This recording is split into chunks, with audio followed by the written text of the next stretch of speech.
এখানে দেখো বলছে ডিসিই ইকুয়াল টু 80 ডিগ্রি। তার মানে কি দেখো আমাদের যে এই কোণটা হচ্ছে আমাদের 80 ডিগ্রি। ওকে, এরপরে বলছে যে ডিএবি কত, ডিএ তারপর হচ্ছে বি।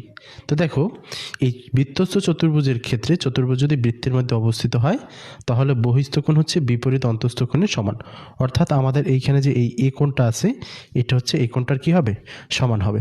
তার মানে আমাদের এই কোণটা কত ডিগ্রি হবে, 80। এখানে দেখো বলছে ডিসিই ইকুয়াল টু 80 ডিগ্রি। তার মানে কি দেখো আমাদের যে এই কোণটা হচ্ছে আমাদের 80 ডিগ্রি। ওকে, এরপরে বলছে যে ডিএবি কত, ডিএ তারপর হচ্ছে বি।